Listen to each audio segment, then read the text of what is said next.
하나님께서 귀히 쓰시는 사람들을 가만히 보면 그들은 하나님을 믿고 따라가며 믿음 생활하면서도 어떤 변화가 우리에게 열릴지라도 그 변화에 적응할 수 있는 열린 마음을 가지고 있는 사람입니다. 유대인들은 유대인들밖에는 구원이 없다고 했을 때에 사실 사울이라고 하는 사람은 닫혀있는 마음을 가지고 유대인 외에는 이방인에게 하나님의 특권이 없는 줄로 그렇게 생각을 했지만 그가 다메섹에서 예수님을 만나고 난 다음에 그의 마음이 변화가 됐어요. 하나님의 구원은 유대인뿐만이 아니고 모든 이미 전 세계인들에게 향하여 있구나. 하나님의 마음이 유대인들에게만 있는 것이 아니고 전 세계로 하나님의 마음은 열려 있는구나 라고 하는 생각을 믿음으로 받아들이고 바울이 생각을 고친 것이 뭐냐면 어떤 새로운 사건이 벌어지든 어떤 새로운 여건이 주어지든 그 모든 환경에 열린 마음을 가지고 있었다는 사실이 중요한 것입니다. 하나님이 예비하신 최선의 삶을 누리는 사람들을 보게 되면 그런 열려있는 가운데 새로운 모험과 이런 감행할 용기가 있는 그런 사람들을 하나님이 사용을 하시는 것을 보게 됩니다. 변화와 성장의 기회가 나타나게 될 때에 부담을 갖고 겁을 먹고 물러서는 사람에게는 신선함도 발전도 기대할 수 없이 늘 똑같은 수준에 맴돌고 있는 그런 형편을 우리가 보게 됩니다. 오늘 본문을 보게 되면 사도 바울이 우리가 잘 알고 있는 것처럼 아시아에서 계속해서 복음을 전하려고 했던 것입니다. 지금으로 말하면 터키 그 지역에서 계속해서 복음을 전했고 이제까지는 복음이 아주 성공적으로 전달이 되고 곳곳에 교회가 세워지는 이런 역사도 일어나게 됐습니다. 그런데 오늘 우리가 본문의 말씀을 보게 되면 이 본문에 여기 와서는 더 이상 그와 같은 복음의 역사가 아시아에서 일어나지가 않습니다. 길이 막혀버리고 말았습니다. 그 결국 가는 곳마다 어려움이 놓여있게 되고 시리에 차 있을 때에 그가 밤중에 하나님의 환상을 보게 됩니다. 하나님의 환상. 사랑하는 여러분들에게도 자신이 갈 길을 몰라서 방황하고 복된 길을 놓치고 있을 때에 우리 하나님께서 이런 은사가 임해서 하나님 내가 가야 할 복된 길이 어딘지를 찾아가는 여러분들이 되면 좋겠습니다. 환상 중에 유럽에 그 마게도니아 사람 하나가 일어서서 급하게 손을 흔듭니다. 마치 물에 빠져 죽어가는 사람이 구조를 요청하는 것처럼 아주 긴박하게 소리를 지릅니다. 뭐라고 그랬습니까? 와서 우리를 도와달라고 그랬습니다. 사실 여기 도와달라는 말은 원어로 보면 구원하라 이 말입니다. 구조하라 이겁니다. 급히 와서 우리를 구조하라. 당신이 우리를 구조하지 않으면 우리는 물속에 빠져갑니다. 이것을 보자마자 이 바울이 이미 열린 마음의 사람이기 때문에 그가 하는 모든 일을 중단하고 보자기를 싸가지고 그 마게도냐 쪽으로 향하는 이런 모습을 우리가 보게 되는 것입니다. 하나님은 우리가 언제나 똑같은 환경에서 머물고 그렇게 살게 하지 않습니다. 아브라함에게 하나님께서 갈대아 우르를 떠나게 하시고 하란을 통해서 가나안 땅으로 가는 여정을 보아도 그렇습니다. 사람들은 새로운 환경보다는 그저 내가 원하는 환경, 내가 머물고 있는 이곳에서 그냥 그렇게 살기를 원합니다만 하나님은 그렇게 하지 않습니다. 따라하실까요? 하나님은 나를 재촉하신다. 하나님은 우리를 새로운 환경으로도 재촉하시고 새로운 세계로 이끌어 가시는 분입니다. 그때에 믿음의 사람, 성령의 사람은 하나님의 새롭게 인도하심을 바라보면서 과감한 자기 변신을 이루어 그 믿음의 길로 따라가게 되는 것입니다. 하나님은 우리가 과거에 머물며 지난날에 매여 있을 때에 이런저런 사인을 주시며 우리를 변화의 세계로 가게 하시지만 많은 경우 많은 사람들은 하나님의 그와 같은 사인을 잘 인식을 못하는 경우들이 많이 있습니다. 우리가 야구 경기를 보면 야구 감독이 전체 게임을 진행하면서 사인을 줍니다. 어떤 경우는 코치를 통해서 전달하게 하고 그 사인에 의해서 야구 게임이 진행이 되는 것이거든요. 선수가 자기 고집대로 생각대로 그냥 내버려두는 그런 코치는 감독은 하나도 없습니다. 마찬가지로 2019년이 밝아왔는데 하나님께서 여러분들을 인도하시는 새로운 사인을 목사에게도 보이시고 여러분들에게도 보여주시기를 바랍니다. 이때 하나님이 보이시는 그 사인을 바라보고 가는 자는 열린 문으로 가는 사람이고 과거에 얽매이고 패배에 얽매이고 과거에 놓여있는 사람은 현실의 패배자요 미래로 나가는 하나님의 길로 이끌림을 받을 수가 없는 패배자가 될 수밖에 없습니다. 바울은 과거의 성과에 젖어 있지를 않았습니다. 바울이 아시아에서 이루었던 엄청난 선교의 금자탑에 거기에 매여 있지를 않았습니다. 그리고 오늘 주님이 인도하시는 그 길로 나아가게 될 때에 아시아에서 보지 못했던 유럽의 복음의 문이 열리면서 이 유럽의 복음이 오늘날 전 세계로 퍼져가는 이런 역사를 가져오게 되었습니다. 첫 성인 빌립보에 가보았더니 이 마게도니아 그 지역에 있는 첫 번째 도시가 빌립보인데요. 이 유럽 사람들을 대봤을 때 그들은 아시아 사람들보다 더 신사적인 믿음이었어요. 복음을 전했을 때 그들은 그것을 듣고 집에 가서 성경을 읽고 상고하고 기도하고 성숙한 교인들이 또 기다리고 있었던 것을 우리가 알고 있습니다. 이제 새해가 밝아왔습니다. 동산의 성도들은 새로운 변화의 시대에 하나님의 또 다른 계획이 무엇이며 나는 어떻게 살아갈 것인가 민감하기를 바랍니다. 제2차 세계대전이 이전에는 2차 대전이 일어나기 이전에는 전 세계의 90%의 시계 시장을 스위스가 지배를 했습니다. 시계 하면은 스위스였습니다. 그들의 제조업의 기술은 정확도와 아름다운 면에서 타의 추종을 불허할 정도로 뛰어났던 것이었습니다. 그런데 1960년대에 이르러서는 어떤 변화가 일어나기 시작을 했습니다. 우리가 지금은 다 사용하고 있습니다만 전자시계. 이 전자시계가 나오기 시작을 합니다. 그 이전은 전부 태엽으로 감는 시계였는데 1960년대를 기점으로 해서 전자시계가 나오는데 일본 사람들이 카시오라고 하는 시계를 만들면서 이 일에 선도적인 역할을 하고 많은 사람들이 이 전자시계를 선호하게 되었습니다. 새로운 신개념이었습니다. 이때 이 스위스 시계 사업은 상당히 어려움을 겪으면서 그때 한 발 늦었지만 그때 생각을 고칩니다. 우리는 계속해서 태엽을 감는 수동시계만 고집을 했는데 세계인은 현대인은 그것을 원치 않고 배터리만 넣게 되면 계속 돌아가는 그런 시계를 원하는구나. 여기에 다시 생각을 고쳐먹고 집중 투자하고 연구해서 만들어낸 좋은 시계가 있었는데 그 모습이라든지 성능이라든지 그동안에 만들어낸 전자시계와 차별성이 뛰어난 시계가 탄생을 했는데 아마 여러분이 잘 아시고 계시는 시계가 제가 얘기하게 되면 금방 알아들을 수 있는 시계가 바로 스와치 시계라고 하는 겁니다. 지금은 조금 지명도가 떨어졌습니다만 한때는 1980년대, 90년대, 2000년 이때까지만 해도 이 스와치 시계가 전 세계의 80%를 지배했다는 사실입니다.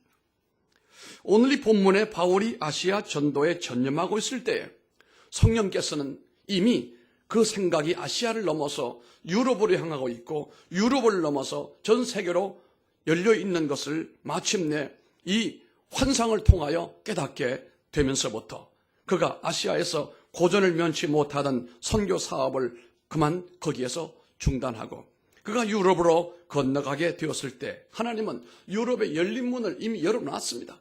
가는 곳마다 아시아보다도 더 적극적인 선교 역사가 일어나고 있었던 것을 보게 됩니다.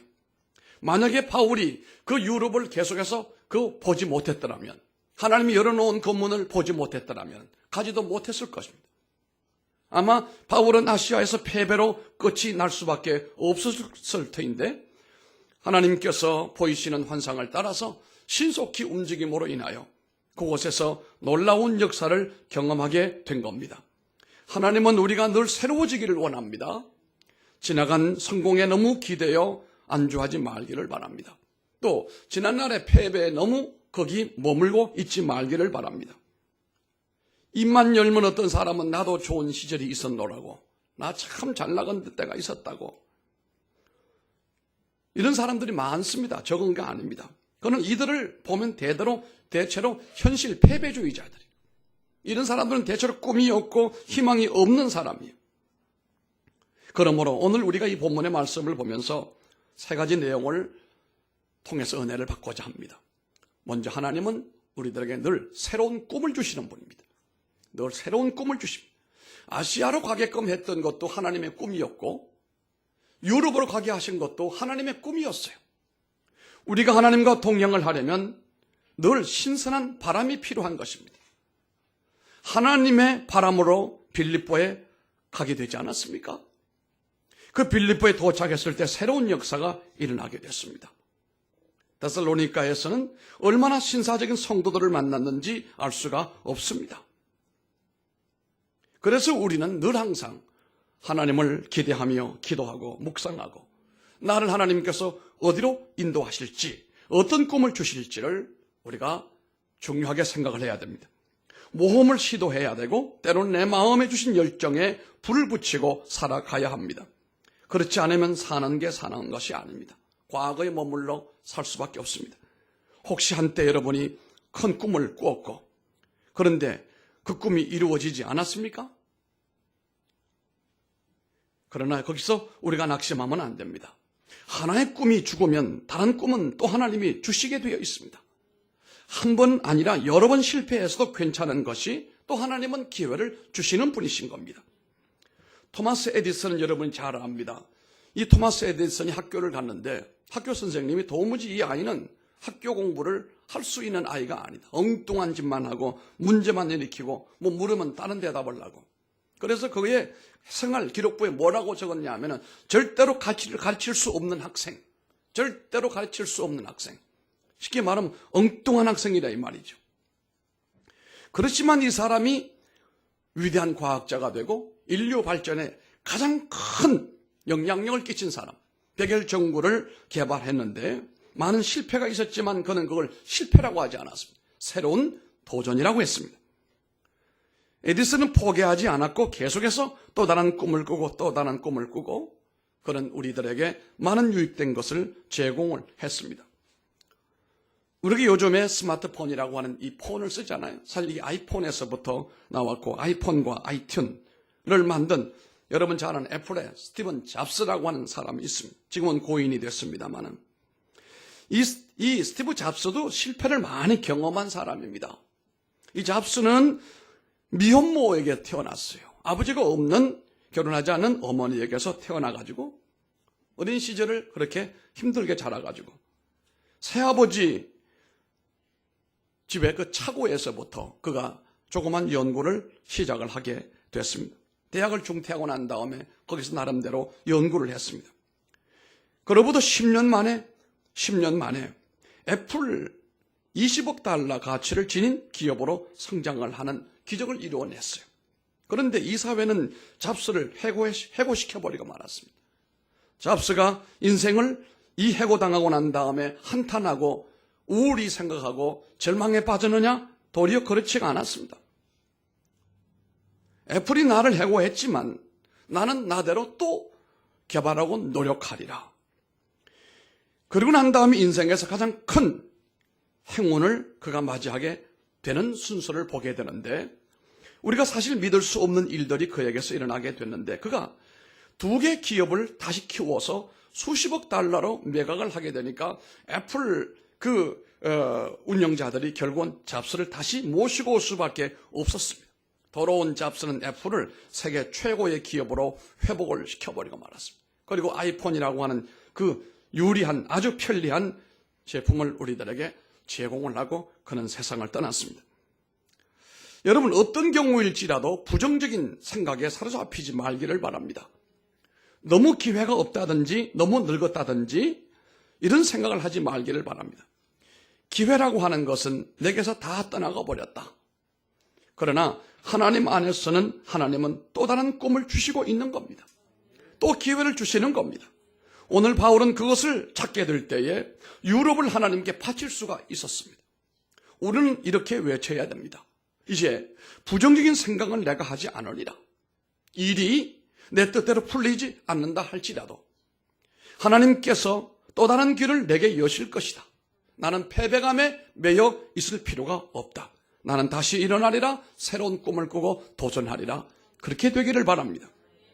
두 번째는 이 말씀을 보면은 하나님은 두 문을 다 닫지를 않습니다. 양쪽 문을 다 닫지는 않는다는 겁니다. 나를 향한 하나님의 꿈은 우리의 꿈보다 훨씬 더 크고 위대하고 나보다 앞서 가시는 겁니다. 하나님은 우리에게 두 문을 동시에 다 닫는 일은 결코 하지 않습니다. 하나님의 저주가 아닌 다음에는 우리에게 두 문, 두 기회를 다 닫아버리지 않습니다.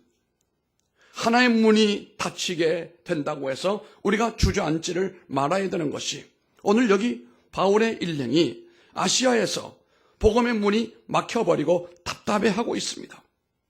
모든 문이 다 닫힌 줄만 알았습니다. 그러나 알고 보니까 유럽으로 가는 문, 마게도냐로 가는 문, 빌립보로 가는 문은 하나님이 일찍이 크게 열어놓고 있습니다. 빌립보를 가자마자 그에게 귀를 기울이고 주 앞으로 돌아오는 사람들이 얼마나 많은지 알 수가 없었어요. 여러분, 일이 잘 풀리지 않는다고 해서 한탄하지 말기를 바랍니다. 낙심하지 말기를 바랍니다. 하나님은 또 다른 계획을 세워놓으시고 그곳으로 우리를 인도하시고 재촉하고 있는지도 모른다는 사실입니다. 하나님이 여전히 나를 다스리시고 인도하시기 때문에 걱정할 필요가 없습니다. 하나님께 더 좋은 계획이 있습니다. 일이 뜻대로 풀리지 않으면 어서 털어버리고 하나님이 행하실 새로운 일을 기대하면 그게 현명한 길 아니겠습니까? 메리 맥로드 베톤이라고 하는 분이 있는데 이분은 1800년대 저 사우스 캐롤라이나 주의 노예 집안에서 무려 17명, 17남매 중에 막내로 태어났어요. 몇 남매요? 17남매. 막내로 태어났어요. 이 막내로 태어난 이 여자는 모든 악조건을 한 몸에 다 짊어졌어요. 멸시와 천대와 인간 대접을 못 받으면. 그러나 이 베트는 그러면서도 포기하자는 꿈이 있었어요. 나는 공부를 하리라. 나는 공부를 하리라. 열심히 공부를 해야 되겠다. 그래서 나는 가르치는 선생이 되어야 되겠다. 그 당시에 흑인들이 남을 가르친다는 것은 거의 불가능한 일이었거든요. 주변에서 자기가 얘기할 때 베튼이 그런 얘기하게 되면 쓸데없는 소리 하지 말아라. 너는 노예의 자식이고 너는 흑인이야. 네가 어떻게 선생이 된다고 그러냐. 베튼은 이런 말을 여러 번 듣지만 그것을 사실로 받아들이질 않았어요. 어떤 어려움이 있어도 계속해서 공부를 계속해 나갔던 것입니다. 그가 그렇게 꿈꾸고 노력하는 가운데 대학을 간신히 졸업을 했습니다. 졸업하는 그 마지막 학기에 한 선교단체에 지원서를 내면서 자기가 전교에서 우등생이었던 것으로 아마 꼭 합격될 줄로 생각했지만 그 선교단체에서는 자기를 뽑아주지를 않았습니다. 잠시 실망스러웠습니다만 그러나 그걸로 낙심하지는 않았습니다. 내가 지금까지 고생 끝에 여기까지 왔는데 하나님이 나를 더 좋은 곳에 사용하시려고 나를 이렇게 하시는구나. 여러분 삶의 해석을 잘 하시길 바랍니다. 어떤 것으로 인하여 낙심하고 절망하지 말고 새로운 기대와 새로운 희망과 하나님의 신앙으로 새로운 세계를 꿈꾸면 도리어 실패가 희망으로 가는 지름길이 되는 것이거든요. 이 베툰이 이와 같은 낙심으로 머물지 않고 그가 계속해서 기도합니다. 하나님, 내가 가르칠 수 있는 기회를 주시길 원합니다. 아무도 가르치는 무대를 만들어주지 않아요. 이때 베툰이 생각 끝에 기도하는 가운데 아이디어를 얻었어요. 내가 거리 학교를 만들리라. 정식으로 학교를 못 가는 사람을 위해서 내가 길거리에서 학교를 만들어가지고 내가 길거리 학교를 만들 것이다. 최초의 길거리 학교를 시작을 했습니다. 짧은 시간이지만 엄청난 사람들이 모여들었어요. 어른도 있고 아이들도 있고. 한결같이 그들이 가난한 사람들이었어요. 페이지를 모아가지고 노트를 만들었어요. 이 잉크가 없어서 친히 잉크를 만들어가지고 쓰게 만들었어요. 이 모습을 눈여겨보고 있던 동네 대학에서 길거리 대학을 보통 그냥 그런 걸로 보지 않았어요. 이야, 희한하다. 우리 대학 학생들보다 훨씬 더 길거리 학생들이 많구나. 그래서 베툰에게 그러지 말고 우리 대학하고 합하자고 그랬어요. 합했습니다. 그래서 플로리다주에 있는 데이토나 비치에 베툰 쿵맨 대학교라고 하는 이름으로 학교가 탄생을 하게 됐어요. 나중에 이 메리 베툰은 흑인 여성 최초로 대학 총장이 됩니다. 그리고 1932년 프랑클린 루즈벨트 대통령은 이 베툰을 최초 흑인 여성 백악관 고문으로 임명을 하게 됩니다. 흑인으로서는 도저히 이룰 수 없는 그런 환경이지만 꿈꾸는 베툰에게는 불가능이 없었습니다. 꿈꾸는 자가 결국은 승리하는 것입니다. 여러분, 새해가 밝았는데 옛 꿈에 매여 있거나 패배주의에 머물지 말고 새 꿈을 꾸세요. 일이 뜻대로 풀리지 않는다고 불평만 하지 말고, 곤란합니다. 새로운 꿈을 꿔야 됩니다. 그까짓 시련이 좀 내게 왔은들 어떠냐? 그것은 그것이고 주저앉으면 안 된다는 사실. 반드시 하나님은 두 문을 다 닫지는 않으신다. 한쪽 문을 닫으시면 한쪽 문은 여시는 하나님이다. 어딘가 열린 문이 있을 것이다. 어딘가 하나님 나를 인도하시는 그 길이 있을 것이다 라고 하는 사실을 믿으시기를 바랍니다. 마지막으로 보면은 하나님은 내가 일어나 빛을 발하시기를 원하세요. 하나님은 넘어진 자를 일으키고 절망의 그늘에 희망의 빛을 비추어 주시는 분입니다. 이것이 시온의 영광인 겁니다. 바울이 아시아 부르기아와 갈라디아와 비두니아에서 정말 엄청난 실패 쓴맛을 보았어요. 복음 전도자로 나선 가운데 이렇게 처절하게 패배를 느낀 적이 없었어요. 그러나 환상을 통하여 하나님이 인도하신 빌립보에서는 복음의 빛이 찬란히 빛났는데 시온의 영광이 빛났어요. 하나님의 자비하신 긍휼하심 은혜의 옷자락이 여러분의 문제를 덮기에 전혀 부족하지 않습니다. 얼마든지 여러분을 덮고도 남을 정도로 풍성한 것이 하나님의 은혜요 하나님의 자비인 줄로 믿으시면 아멘하기 바랍니다. 하나님의 자비는 우리의 어떤 실수도 덮을 수가 있고 어떤 약점도 덮을 수가 있습니다. 요즘에 보면은 이혼한 분도 많고 실패자도 많고 미혼모도 많고, 그러나 이들이 그대로 내버려 두게 되면은 그들도 불행의 계승자가 됩니다만은, 그러나 어떤 경우일지라도 그런 경우에도 하나님을 향한 소망을 갖고 믿음의 꿈을 가지고 있는 사람은 쓰임받게 된다는 사실. 부모 잘 만나면 예전엔 다 그래도 살림이 사는데 불편함이 없었어요. 좋은 대학 나오게 되면 대체로 괜찮았어요. 그러나 여러분, 앞으로는 이것도 소용없습니다. 앞으로 시대는 어떻게 될지 아무도 모릅니다. 이제 웬만한 병원의 중요한 수술은 사람이 하지 않는 시대가 왔습니다. 설교도 아마 저보다 로봇 목사님이 앞으로 올는지 모릅니다.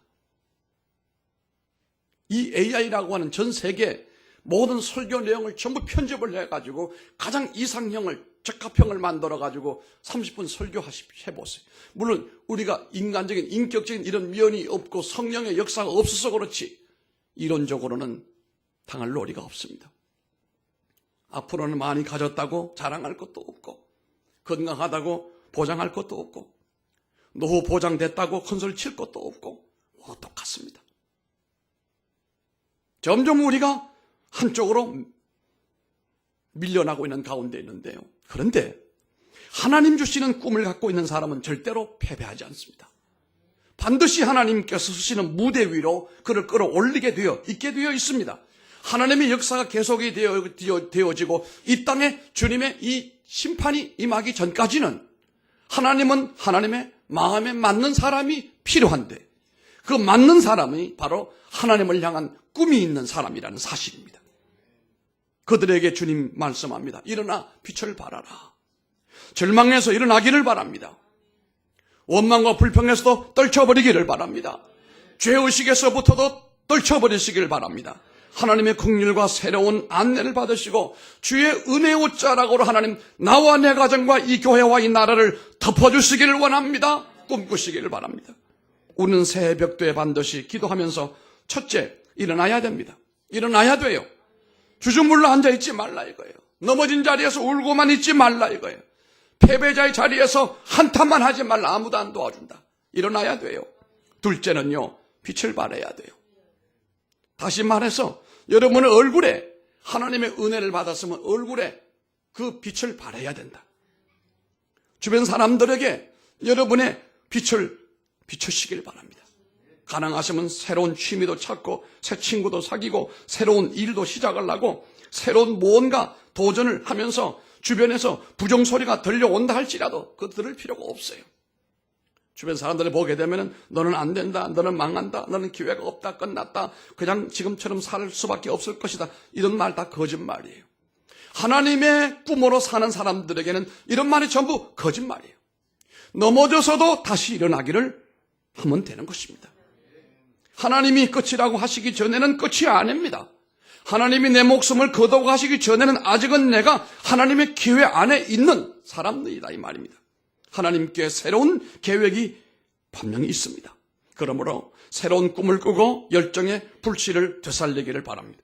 한 가지 방법이 실패했다고 해서 끝은 아닙니다. 오늘 안 된다고 내일 안 된다는 보장이 없어요. 지금은 일어나야 되고 빛을 발해야 됩니다. 역경이나 실패, 실망스러운 사건을 나쁘게만 보지 말라 이거예요. 그것을 믿음으로 재해석을 하라. 그리하면 그것이 도리어 출발의 기점이 될 수가 있습니다. 시련은 자신을 성장시키는 도구가 훌륭한 도구가 되는 것입니다. 시련 없이 눈물 없이 아픔이 없이 위대해진 사람은 세상에 하나도 없기 때문에 그렇습니다. 우리 눈에는 길이 보이지 않아도 하나님께는 언제나 길이 있습니다. 그래서 우리가 하나님 앞에 엎드리고 하나님께 길을 찾습니다. 나는 길이요 진리요 생명이라고 하지 않습니까? 하나님의 꿈이 죽으면 또 다른 꿈을 꾸면 됩니다. 하나의 꿈이 죽으면 또 다른 꿈을 꾸면 됩니다. 새로운 일을 시도하기를 바랍니다. 꿈꾸는 데는 돈 들어가는 것도 없습니다. 꿈꾸는 데는 시간이 많이 걸리는 것도 아닙니다. 하나님께는 늘 새로운 계획이 있기 때문에 그렇습니다. 용기를 내어 과거의 안전지대에서 빠져나오기를 바랍니다. 하나님께서 예비하신 풍요한 축복의 땅으로 바울처럼 건너가기만 하면 하나님께서 열린 문을 통하여 우리에게 역사와 기적을 베풀어 주실 줄로 믿기를 바랍니다. 이제는 일어나 빛을 발할 때입니다. 모두 새로운 꿈을 꾸고 하나님은 반드시 더없이 밝은 빛으로 여러분들을 회복을 시키고 존귀하게 만드실 것이고 영광 가운데 우뚝 세우실 줄로 믿습니다. 기도하겠습니다.